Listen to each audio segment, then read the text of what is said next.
Today I'm comparing the Red Komodo versus the Blackmagic 6K Pro. Let's see what happens.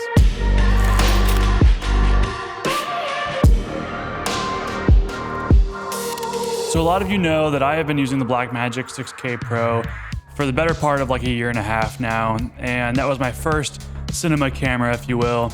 And it was a tool that got the job done really well for me. It elevated my work. It made my visuals look better.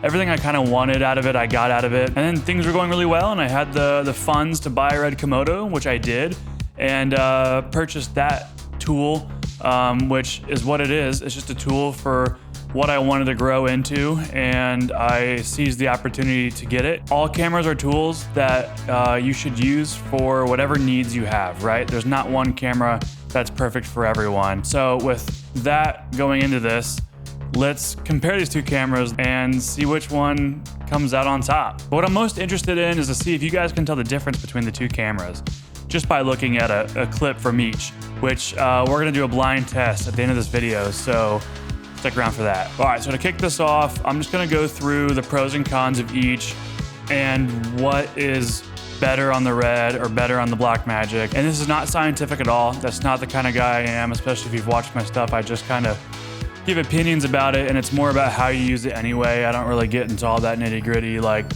numbers and whatever. So that stuff just stresses me out and doesn't help me make better videos. So let's just start with the cons on the Red Komodo. These are cons for me, not for everyone. These are the things that I find either a little bit irritating or slow my workflow down, or it just, doesn't help the production process. And that first thing is the 30-second startup time on the camera.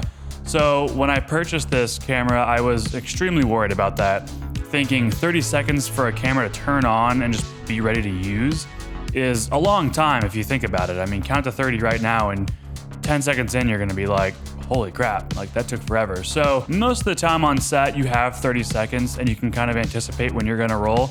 So you can kind of flip it on and get it ready. And the battery life is so much better that you don't have to turn the camera off between every take like the Blackmagic, which is really nice, but the 30-second startup time can be kind of annoying, and if you're in a hurry, you're gonna miss something if you're running and gunning.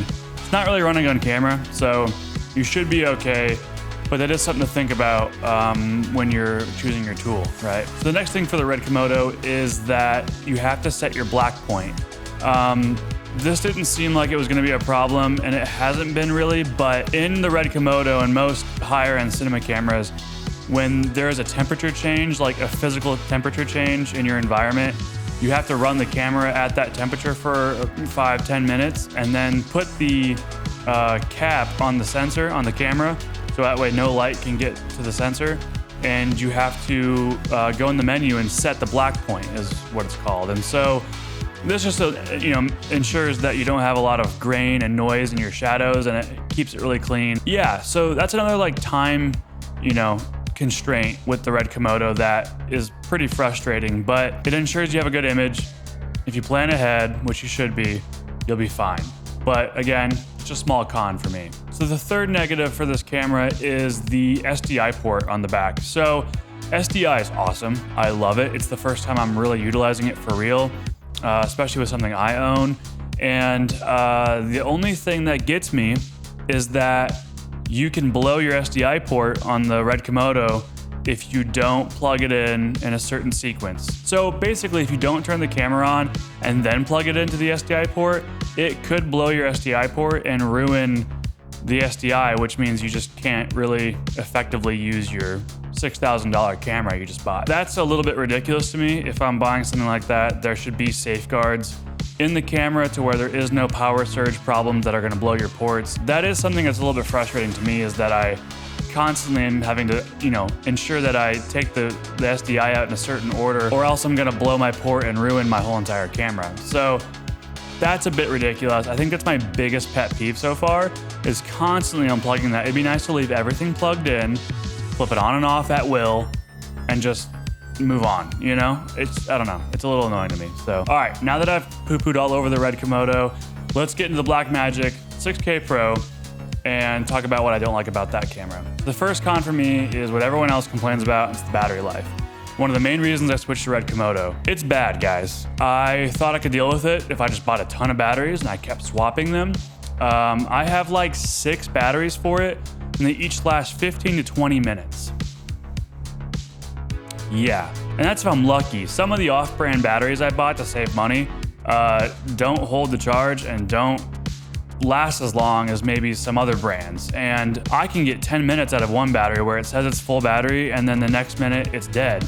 But I turn the camera off and back on and now it's half battery. So this is an obvious complaint with everyone. And again, this is why I really wanted to switch over to Red Komodo because even the V-mount, build on a Blackmagic just requires a lot of parts, a lot of screws and things and just like cables, and where I could just put a V-mount battery with a plate on the Red and it's just like ready to go. I like clean setups, you know what I mean? Simple setups, minimal parts. That's my thing. I want that to be how it is, So moving on from that obvious con, another thing for me is that on the monitor of the Blackmagic, it has a green hue to it. It has a greenish tint to the skin tones, to the whole image, and I feel like I can't monitor it as effectively, and having an external monitor helps. You can kind of tweak it to counter that, I guess. For me, I just want the camera to do its job and show me what I'm getting, because when I get into my editor, it's completely different.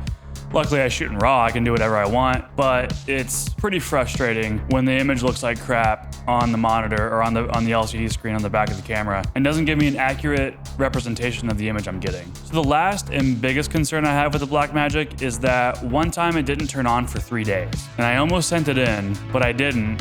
And the 4th day it just randomly turned on. So that was alarming. I'm not trying to over dramatize this, but that was alarming. Luckily, it only happened when I was trying to film a YouTube video at the time, so it wasn't a big deal that I got delayed. But if I was, at a $5,000 music video set, that's a problem. It hasn't happened since, but sometimes when I turn it on and it kind of lags or glitches before it finally turns on, I get extremely nervous and I'm just thinking about it, not turning on when I need it to. And again, when I buy something for $3,000 to $6,000, I want it to work, and I need reliable, quality equipment that works. All right, that's enough complaining right now about these cameras.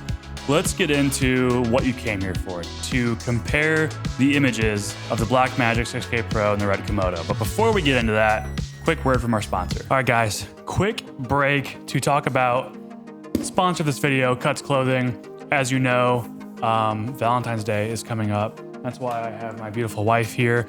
You guys have seen her in a lot of BTS and other videos as my model. She's my go-to, obviously, model, because she's just always sitting around the apartment. So, she does stuff, but she's just available, you know what I mean? But anyway, Valentine's Day is coming up soon, and Cuts was nice enough not to just send me this awesome Sherpa quarter zip, but they sent my wife one, and now we can match. So the Sherpa quarter zips are super comfortable. They're extremely warm actually, but they also breathe, which is a plus because I sweat a lot when I film, so super helpful. And they have the signature fit that Cuts always has with their t-shirts and everything else. But they fit pretty true to size, which usually I have to size up with Cuts. So if you're thinking about getting one of these Sherpas, you know where to go, and definitely use my discount code Daniel W. Cunningham at checkout. Or you can click on my link in the description below and it'll apply it automatically at checkout for 15% off.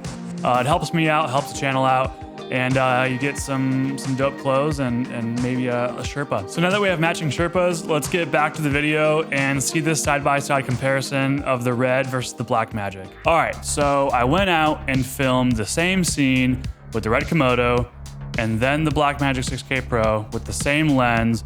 I try to keep all the settings as equal as possible. And I want to try and simulate different scenarios that you would use it in. I tried to do a lot with it. And then at the end, I'm going to do a bunch of high movement, very cinetheme-esque shots. I want to see if you guys can tell the difference between these images. Some of them might be obvious, some of them might not. I'm interested to see what you guys do. Let me know in the comments how you did and how many you got right and wrong. Very intrigued.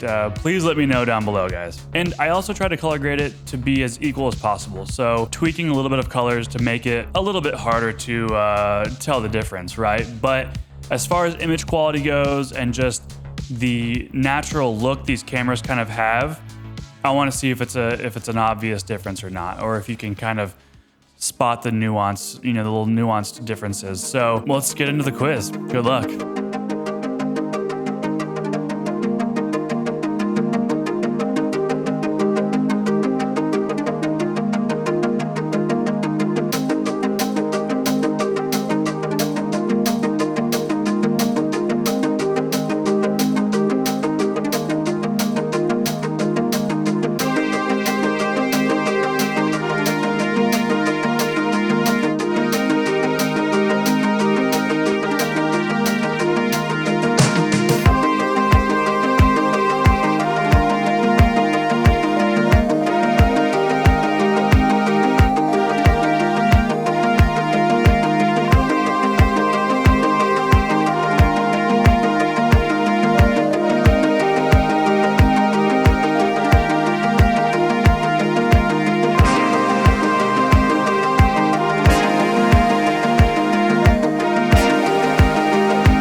So, how'd you do?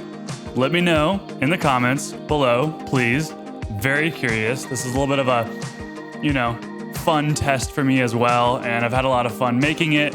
My wife and I got to hang out and go shoot some stuff, which is always fun. So, that's about it for this video, guys. Let me know how you did below. Give this video a like if you thought it was interesting, entertaining. If you got something out of it, please, it helps me a lot. I appreciate all of you for sticking around, hanging out, and watching my stuff. Yeah, be good people, do good things, stay creative. See you next week.